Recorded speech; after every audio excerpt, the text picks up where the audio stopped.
নমস্কার নমস্কার নমস্কার নমস্কার নমস্কার নমস্কার আপনাদের সবাইকে সবাইকে সবাইকে নমস্কার জানাচ্ছে আপনাদের সৌমিত্র বসু। সবাইকে অজস্র শুভকামনা জানাচ্ছে, সবাইকে স্বাগত জানাচ্ছে আজকের এই শরণাগত অনুষ্ঠানে এবং সবাইকে শুভ সকাল জানাচ্ছে। শুভ হোক, শুভ হোক, শুভ হোক, সকলের ভালো হোক, সকলের কল্যাণ হোক, সকলের মঙ্গল হোক, পৃথিবীর ওপর শান্তি বাড়ি বর্ষিত হোক। আজকে গুরু সদয় দত্তের জন্মদিন। 1882 খ্রিস্টাব্দে আজকের তারিখে তার জন্ম হয়েছিল। তিনি ব্রতচারী আন্দোলনের প্রতিষ্ঠাতা। এবারে বেনিমাধবশীলের পঞ্জিকা অনুযায়ী আজকের দিনটার কথা বলি। আজকে 26শে বৈশাখ 1432, ইংরেজির 10ই মে 2025, শনিবার, আজ ত্রয়োদশী। সূর্যোদয়ের সময় ভোর 5:03, সূর্যাস্তের সময় বিকেল 6:05। নক্ষত্র চিত্রা। আজকে জন্মে কন্যা রাশি, বৈশ্যবর্ণ, মতান্তরে শূদ্রবর্ণ, রাক্ষসগণ। দিনের বেলা 1:53 গতে তুলা রাশি, শূদ্রবর্ণ, মতান্তরে ক্ষত্রিয় বর্ণ। রাত্রি 3:09 গতে দেবগণ। আমাদের হোয়াটসঅ্যাপে চিঠি পাঠাবার নাম্বার 9831922927। চিঠির গোড়ায় অতি অবশ্যই SG লিখতে হবে। এবার আজকের অনুষ্ঠান সম্পর্কে বলি। আজকের অনুষ্ঠানে প্রথমে পুরাণ চিরন্তন। পুরাণ চিরন্তনে কথা হচ্ছিল দীক্ষা নিয়ে। দীক্ষা শব্দটার একটা মানে আমরা জানি, কিন্তু অন্য আর একটা মানে, প্রাচীন যুগের যে মানে, সেই মানের কথা বলা হচ্ছিল। সেই মানেটা কি? কোনো একটা বড় কাজ করতে গেলে আপনাকে কতকগুলো ক্ষেত্রে সংযম অভ্যেস করতে হয়। সেটাই ব্রত পালন।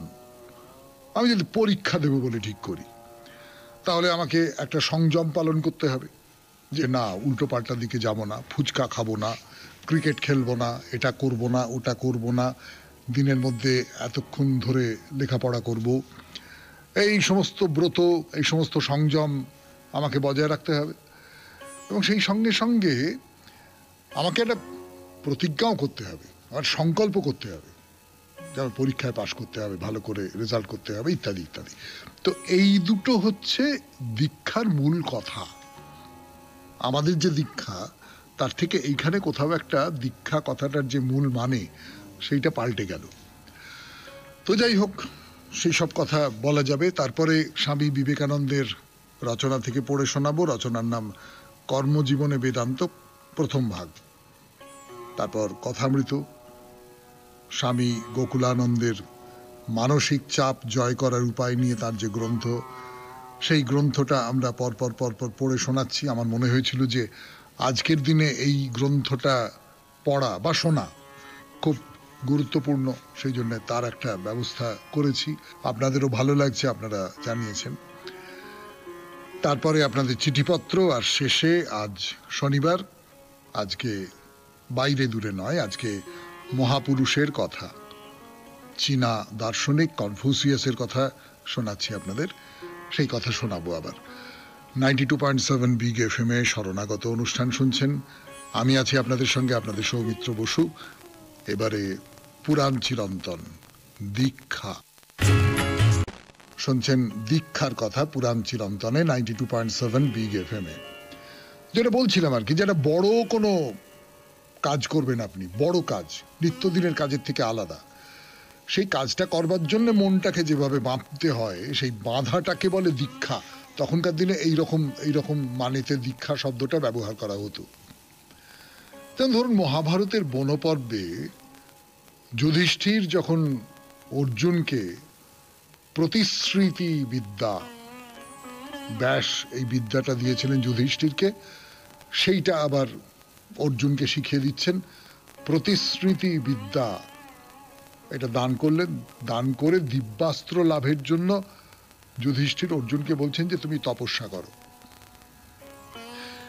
তো বলছেন যে তুমি উগ্র তপস্যায় নিজেকে নিযুক্ত করে মুনিব্রত গ্রহণ করো এবং তুমি সমস্ত অস্ত্র ধারণ করে আজকেই দীক্ষিত হয়ে বেরিয়ে পড়ো দেবরাজ ইন্দ্রকে সাক্ষাৎ করবার জন্যে।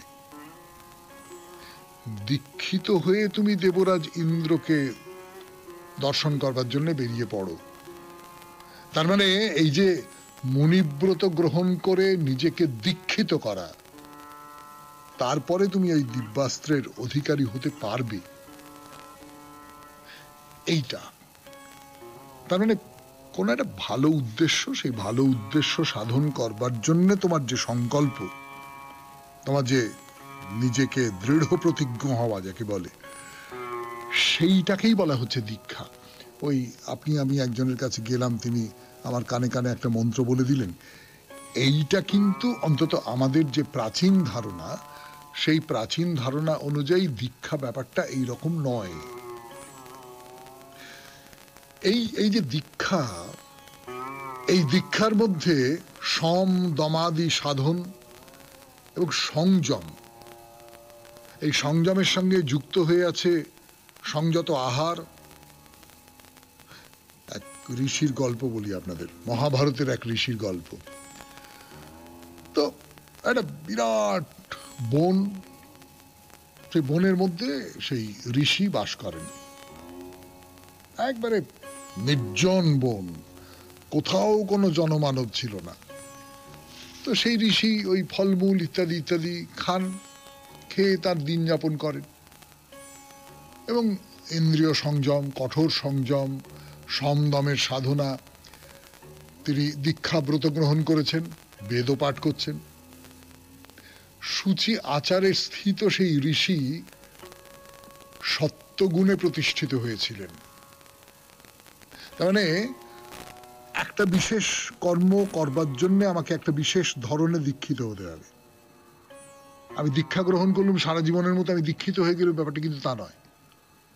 কোনো একটা নির্দিষ্ট লক্ষ্য আছে আমার, সেই লক্ষ্যটা পূরণ করবার জন্যই আমার দীক্ষা। এবারে গানের পর আবার দীক্ষা নিয়ে কথা 92.7 বিগ এফএম এ শরণাগত অনুষ্ঠানে।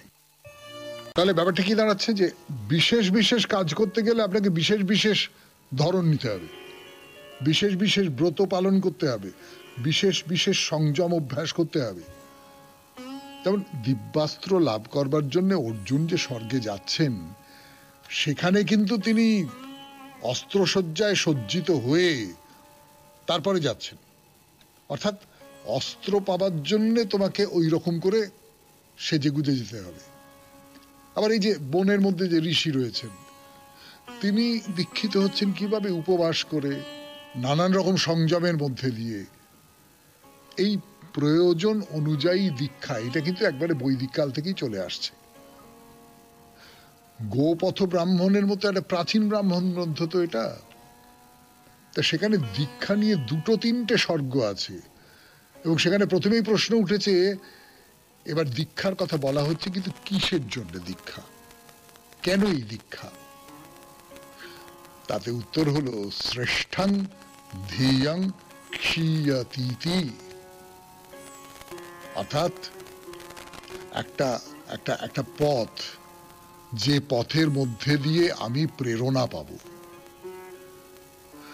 এই দীক্ষা গ্রহণ করলে 12টা বৈদিক কর্ম তখন করা যায় না। যে সময় আপনি দীক্ষিত হয়ে আছেন, সেই সময় 12টা বৈদিক কর্ম আপনি করতে পারবেন না। কি কি?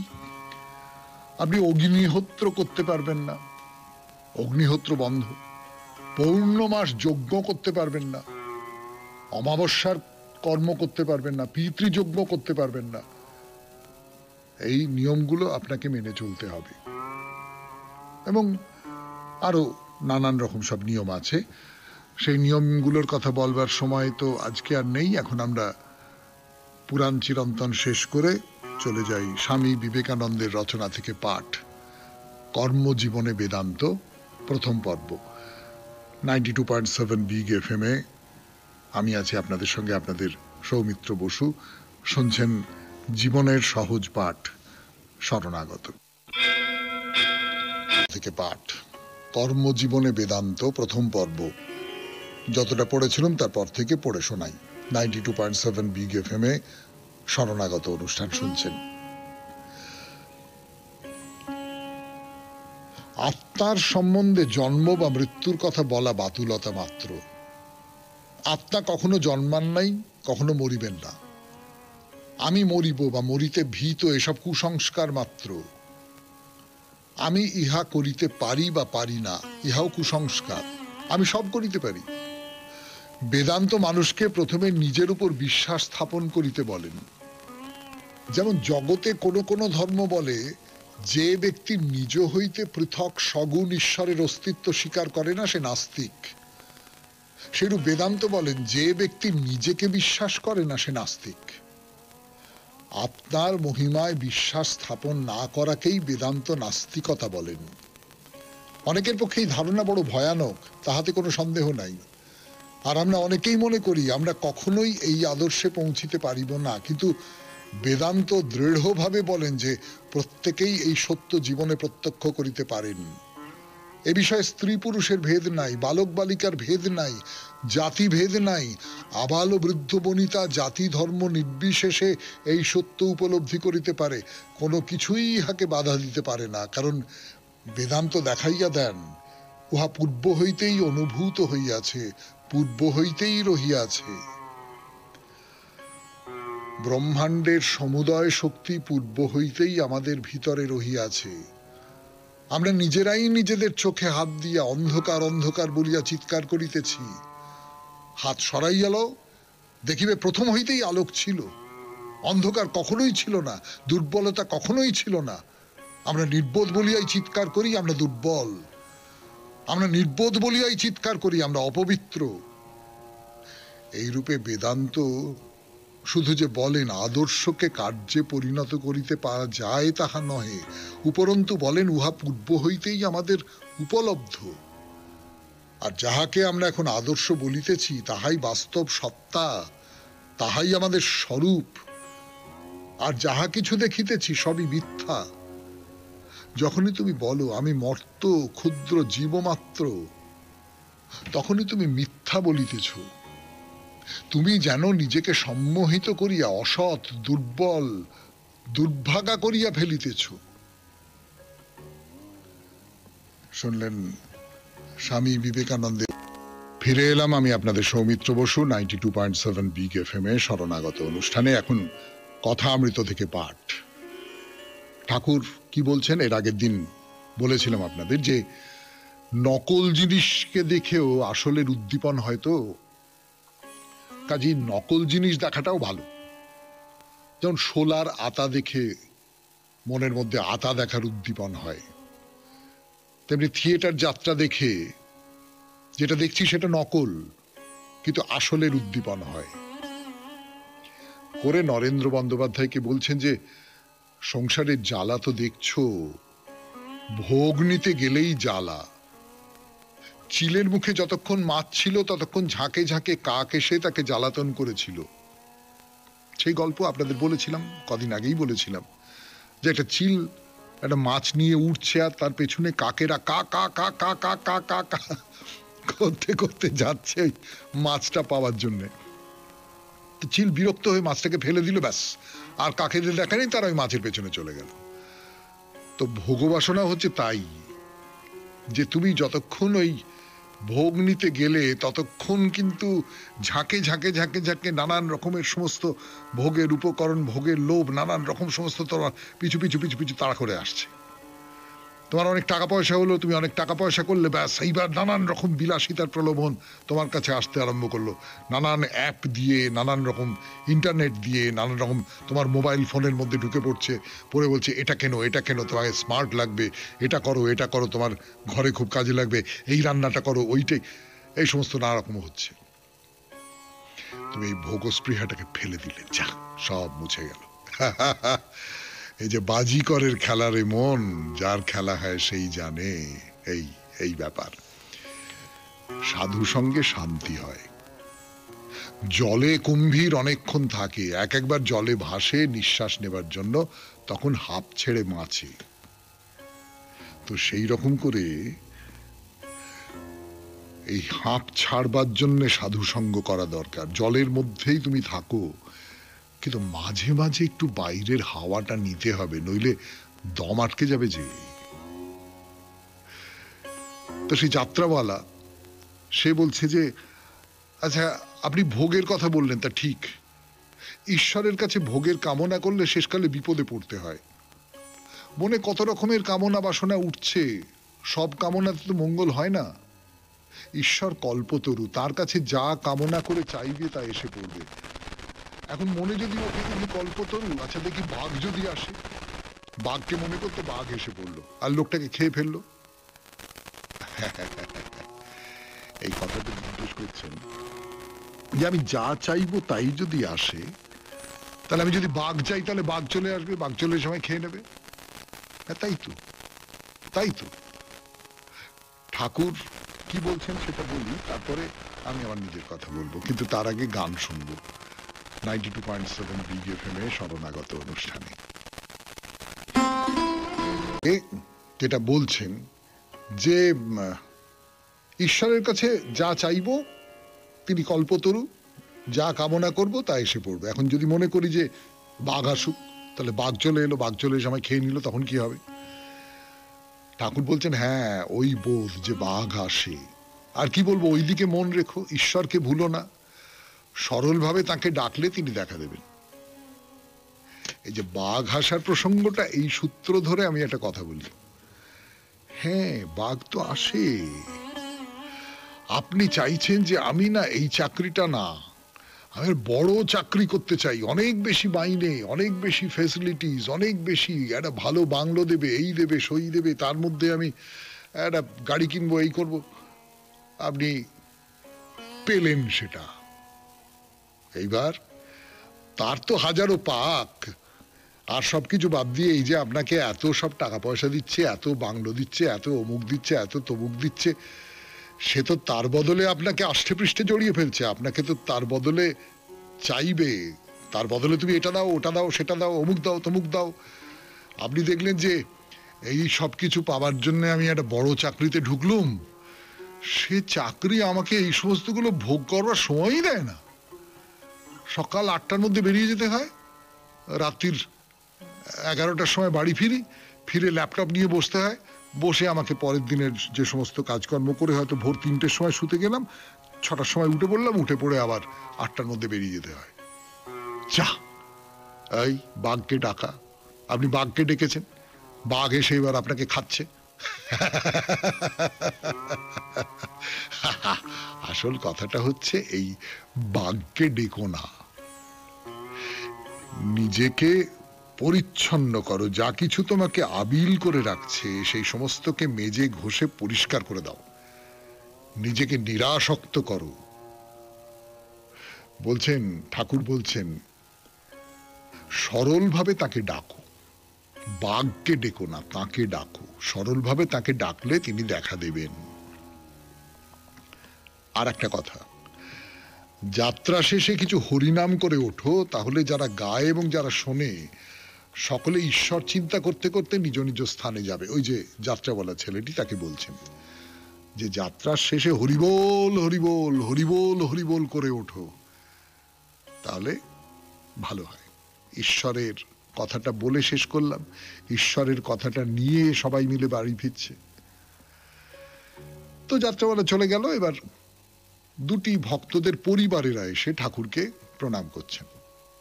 তারা ঠাকুর দর্শন করতে এসেছেন, সেই জন্য উপবাস করে আছেন। দুই জা, তারা ঘোমটা টেনে আছেন, দুই ভাইয়ের বউ, এই 22-23-এর মধ্যে, দুজনেই ছেলের মা, দুটি তাদের সন্তান আছে। তো ঠাকুর তাদের বলছেন যে দেখো, তোমরা শিব পুজো করো, কি করে পুজো করতে হয় নিত্যকর্ম বলে বই আছে, সেই বই পড়ে দেখে নেবে।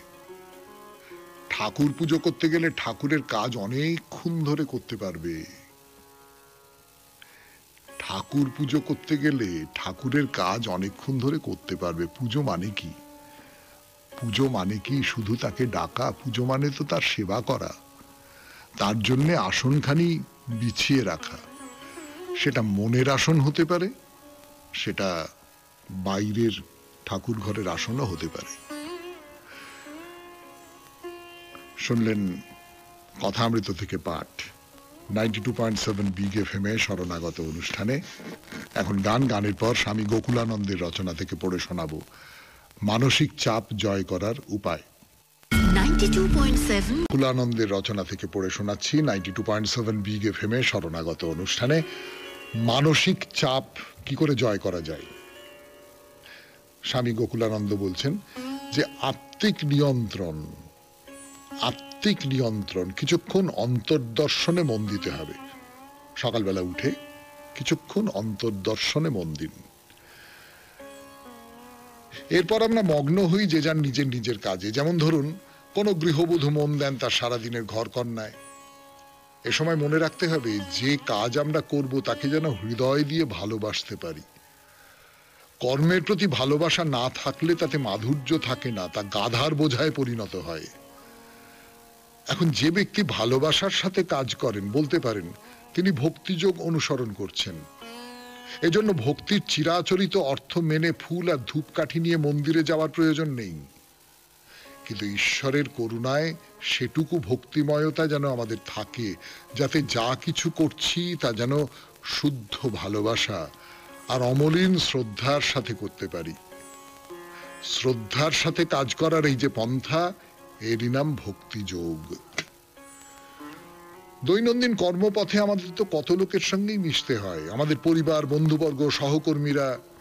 যদি আপনি অধ্যাপক হন তো ছাত্ররা, ডাক্তার হলে রোগীরা, এমন কতজন। এখন এদের সকলের প্রতি যদি আমরা সমান দৃষ্টিভঙ্গি রাখি, যদি ভাবি এক পরমাত্মাই প্রকাশিত এদের সকলের মধ্যেই, বলতে পারেন তখন আমরা চিরন্তন আর অচিরন্তনের বিচার করছি। শাশ্বত চিরন্তনতার প্রকাশ তো প্রত্যেকের মধ্যেই আছে। এ মানুষের দিব্য প্রকৃতি। এই দিব্য চিরন্তনকেই বলি আত্মা। যখন প্রত্যেক মানুষকে স্বতন্ত্রভাবে বিচার করি আর যখন বিচার করি সার্বিকভাবে, তখন এই চিরন্তনকেই বলি ব্রহ্ম। এই যে বিচার, এর অনুশীলনই হলো জ্ঞানযোগ। আবার যখন আমরা কাজ করি, যদি তা কোনো সুদূর প্রসারী উদ্দেশ্য ছাড়া করি, অর্থাৎ যদি কাজের তাগিদেই কাজ করি, তখন তাকেই বলি কর্মযোগ। স্বামী বিবেকানন্দ বলছেন যে আমরা শত শত কাজ করতে পারি, কিন্তু একটি কাজও যেন মনে বিন্দুমাত্র অনুরণন না তোলে। সমস্ত কাজই আমরা করব ফলের প্রতি বিন্দুমাত্র আসক্তি না রেখে। শেষ করলাম স্বামী গোকুলানন্দের রচনা থেকে পাঠ। এরপরে গান, গানের পর চিঠিপত্র। আমি আছি আপনাদের সঙ্গে, আপনাদের সৌমিত্র বসু। 92.7 বিগ এফএম এ শরণাগত অনুষ্ঠানে মৌসুমী ব্যানার্জি বেলগাছিয়া পাইকপাড়া থেকে চিঠি লিখেছেন। আমার লেখা পাঠ হবে এমন আশা করব না, তার চিঠির শেষের দিকে এইরকম একটা কথা আছে, কিন্তু আশাতীতভাবে তার এই চিঠি পড়া হচ্ছে। মৌসুমী ব্যানার্জির চিঠি পড়ে শোনাই আপনাদের এই 92.7 বিগ এফএম এ। শ্রদ্ধেয় দাদা ভাই, ভোরের স্নিগ্ধ পরিবেশে শরণাগত শোনার সুন্দর অনুভূতি থেকে বেশ কিছুদিন বঞ্চিত হচ্ছি, তবে আক্ষেপ নেই, এখন শুনি পরিবারের রেকর্ডিং। আপনার বিষয় নির্বাচনের অদ্ভুত দক্ষতায় এবারও ভীষণভাবে অভিভূত হলাম। কি অদ্ভুত! বাসন্তী পুজোর উপলক্ষে আপনার নির্বাচিত বিষয় নারী জাগরণ, ভারী চমৎকার জীবনমুখী বিষয়। আসলে আজকাল এত ভালো ভালো চিঠিপত্র পাঠ করেন, শুধুমাত্র শুনতেই বেশি ভালো লাগে, নিজের লিখতে হাত চলে না, সাহসে কুলোয় না। এবার আপনার বিষয়টাই বড় নাড়িয়ে দিল। আমার নারী মনের ভেতর যে নারী জাগরণ সম্পর্কিত বিশেষ বর্ণ রেখাপাত করে আছে তার কথা বলার চেষ্টা করব। আমি খুব ছোট তখন ঠাকুমা রামায়ণ পাঠ করে রোজ দুপুরের খাবার খাওয়ার পর শোনাতেন। কবিতার ছন্দে কিছুটা পাঠ করে আমাকে গল্পের ছলে বুঝিয়ে দিতেন। একদিন আমি শুনলাম সীতাকে অগ্নি পরীক্ষা দিতেই হবে সমাজের সামনে সতীত্ব প্রমাণের জন্য। লবকুশের মতন দুই সুপুত্র রাজা রামচন্দ্রের মতো স্বামীকে ত্যাগ করে নিজের সম্মান নিয়ে ধরিত্রী মাকে আহ্বান জানিয়ে তার সাথেই পাতাল প্রবেশ করেন। কি অসাধারণ নারীর জাগরণের চরিত্র সীতার মধ্যেই পাই আমি খুব ছোট থেকেই। যে অগ্নি পরীক্ষা আগেই দিয়েছিলেন সীতা, তা আরো একবার পরীক্ষা দিলেই তিনি স্বামী পুত্র নিয়ে হয়তো সাংসারিক সুখের দিন দেখতেন, কিন্তু নিজের মহান পবিত্রতার প্রমাণ স্বরূপ এবং সাধারণ নারীর জাগরণ ও সম্মান রক্ষা করে পাতালে প্রবেশ করেন। শিশুমন থেকেই সীতা আমার কাছে নারী জাগরণের সর্বকালের সর্বশ্রেষ্ঠ নারী। আমার লেখা পাঠ হবে এমন আশা করব না। চৈত্র প্রায় শেষের দিক, তাই আগাম শুভেচ্ছা জানাই সকলকে। শুভ নববর্ষের প্রণাম নেবেন, ভালো থাকবেন। মৌসুমী ব্যানার্জি, বেলগাছিয়া, পাইকপাড়া। আপনার ঠাকুমা যেটা বলেননি, মানে আমার নিজের ধারণা তিনি কৃত্তিবাসী রামায়ণ পড়ে শোনাতেন আপনাকে, পদ্যে লেখা বলছেন যখন। মূল বাল্মীকি রামায়ণে কিন্তু রামচন্দ্র যখন সীতাকে নির্বাসনে পাঠালেন, তখন রাজসভায় দাঁড়িয়ে সীতা রামচন্দ্রকে নানান রকমের কটু কথা বলেছিলেন। আমি সেই কথাগুলো উচ্চারণ করতে চাইছি না। বাল্মীকি রামায়ণের যিনি সীতা, তিনি আরো অনেক বেশি তেজস্বিনী। আপনি সুযোগ মতো যদি পারেন বাল্মীকি রামায়ণের সংস্কৃতে যদি অসুবিধে হয় তাহলে বাংলা অনুবাদ পড়ে নেবেন। অসাধারণ জায়গা সেটা, আমার খুব প্রিয় জায়গা। যাই হোক, আপনাকে অনেক ধন্যবাদ। এবার তাহলে গান, এবং গানের পর মহাপুরুষের কথা, কনফুসিয়াসের কথা 92.7 বিগ এফএম এ শরণাগত অনুষ্ঠানে। এখন মহাপুরুষের কথা। তো এক রাজ্যে আছেন চিং, তার রাজার নাম, তিনি একজন ডিউক ছিলেন। তার রাজ্যে কনফুসিয়াস বাস করছেন। এমনি করে 7 বছর কেটে গেল। তো এই যে চিং ডিউক, তার রাজ্য, তার একজন কর্মচারী ছিল, তার নাম হচ্ছে ইয়াংহু। এই ইয়াংহু অসম্ভব চতুর ধূর্ত একজন লোক ছিল, এবং অসম্ভব হিসেবি, খুব কৌশলী। মানে যা যা গুণ বা অপগুণ থাকলে প্রভুর রাজ্যকে দখল করে নেওয়া যায়, তাকে রাজ্যচ্যুত করা যায়, সেই সমস্ত গুণগুলো ইয়াংহুর ছিল। ফলে তিনি ষড়যন্ত্র করে ওই চিংকে তার সিংহাসন থেকে সরিয়ে দিলেন এবং নিজে রাজা হয়ে বসলেন। শুধু যে রাজা হয়ে বসলেন এমনটা নয়, তার নিজের যে ক্ষমতা, তার যে নানান রকমের মানসিক এবং অন্য যে ক্ষমতা, সেই সমস্ত ক্ষমতা, কৌশলের ক্ষমতা প্রয়োগ করে আশপাশের রাজ্যগুলোকেও দখল করে নিয়ে একটা বড় রাজ্যের অধিপতি হয়ে বসলেন। এই যে বুদ্ধিমান লোক, এই বুদ্ধিমান লোকটা তো কনফুসিয়াসের কথা জানতো, কনফুসিয়াসের পাণ্ডিত্য, কনফুসিয়াসের জ্ঞান, এইসব কথা খুব ভালো করে জানতো এই ইয়াংহু। তো সে কনফুসিয়াসকে নিজের রাজ্যে নিয়ে আসবার চেষ্টা করলো। কনফুসিয়াসকে প্রস্তাব দিল যে আপনি আমার রাজ্যে এসে থাকুন, আপনাকে খুব রাষ্ট্রের একটা উচ্চ পদ দেবো, সেইখানে আপনি থাকবেন, সেই পদ অধিকার করে থাকবেন, আপনি আমার রাজ্যে আসুন। মুশকিলটা হচ্ছে যে কনফুসিয়াস, তিনি তো মানুষের যে নৈতিক চরিত্র, তার মহত্ব, আদর্শ, এগুলোকে খুব গুরুত্ব দিতেন। তিনি তো খুব ভালো করে জানতেন যে ইয়াংহু তার প্রভুর প্রতি বিশ্বাসঘাতকতা করেছে, তার বাইরেও সে পররাজ্য লোভী, মানে এক কথায় অত্যন্ত হীন চরিত্রের মানুষ। এমন মানুষকে সাহায্য করবার কোনো মানে হয় না। অথচ এটাও তো ঠিক যে আমি যদি রাষ্ট্র ক্ষমতার একটা উঁচু জায়গায় চলে যেতে পারি, তাতে অনেক মাইনে বাড়বে, অনেক ক্ষমতা বাড়বে, এটা নয়, কিন্তু আমি একটা রাষ্ট্রকে আমার নিজের ভাবনা চিন্তা, আদর্শ, নীতি, সেই সমস্ত মতন করে তৈরি করে নেবার চেষ্টা করতে পারবো। তো না, কনফুসিয়াস প্রত্যাখ্যান করছেন ইয়াংহুকে। ইয়াংহু বারবার করে বলছেন, কনফুসিয়াস বলছেন যে না, আমি যাব না, তোমার রাজ্যে যাব না। তো ইয়াংহু রেগে গেলেন না। খুব বুদ্ধিমান লোক তো, তিনি বুঝতে পারছেন যে হ্যাঁ সত্যি তো, কনফুসিয়াসের মতো একজন আদর্শবাদী মানুষ, তার তো এইরকম আচরণ খুব অস্বাভাবিক নয়। তিনি কি করলেন? তিনি নিজে চলে গেলেন কনফুসিয়াসের কাছে। শুনছেন মহাপুরুষের কথা 92.7 বিগ এফএম এ শরণাগত অনুষ্ঠানে। গানের পর ইয়াংহু আর কনফুসিয়াস কি হলো। কথা শুরু কনফুসিয়াসের কথা 92.7 বিগ এফএম এ শরণাগত অনুষ্ঠান শুনছেন। আমি আছি আপনাদের সঙ্গে, আপনাদের সৌমিত্র বসু। ইয়াংহু আর কনফুসিয়াস। ইয়াংহু কি বললেন? খুব কৌশলী লোক তো। বললেন যে কনফুসিয়াস, কোনো মানুষ যখন রাষ্ট্রকে দেবার মতো মহৎ গুণের অধিকারী হয় অথচ কিছু দেয় না, তখন কি আপনি তাকে যথার্থ কাজ বলে মনে করেন? আপনি চলুন, আমি আপনাকে ডাকছি, এসব কোনো কথাই নয়। আপনার সেই ক্ষমতা আছে রাষ্ট্রের ভালো করবার, কিন্তু আপনি করতে চাইছেন না। এটা কি আপনি ঠিক বলে মনে করেন? কনফুসিয়াস বললেন না। ইয়াংহু জিজ্ঞেস করলো যে কেউ যদি সুযোগ পেয়েও রাষ্ট্রের সেবা না করে তাকে কি আপনি যথার্থ জ্ঞানী বলবেন? না। ইয়াংহু বলছে যে সময়ের পাখি বিরামহীন ভাবে উড়ে চলেছে কাল নিরবধি, সে কি কারুর জন্য থেমে থাকবে? কনফুসিয়াস বললেন না। কনফুসিয়াসের ভেতরে ভেতরে একটা তৈরি হলো, এক ধরনের একটা দ্বিধা তৈরি হচ্ছে, একটু বিচলিত হয়ে পড়েছেন যে সত্যি সত্যি তো একজন মানুষকে আমি পছন্দ করি না, তাকে খারাপ লোক বলে মনে করি, কিন্তু সে আমাকে একটা সুযোগ দিচ্ছে, আমার যে আদর্শ তার রূপায়ণের একটা সুযোগ দিচ্ছে আমাকে, আমি সেটা ফিরিয়ে দেব। প্রথমে ঠিক করলেন যে আচ্ছা ঠিক আছে, আমি যদি ইয়াংহুর মন্ত্রী হই।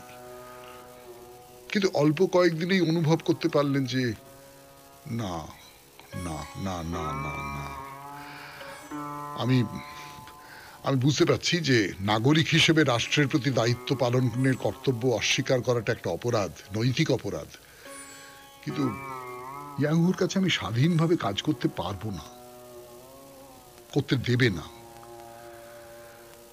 তো সেই সময়ে পাশের একটি রাজ্য লু বলে একটি রাজ্য থেকে কনফুসিয়াসের কাছে একটা প্রস্তাব এলো যে আপনি আমাদের রাজ্যের প্রধানমন্ত্রী হন।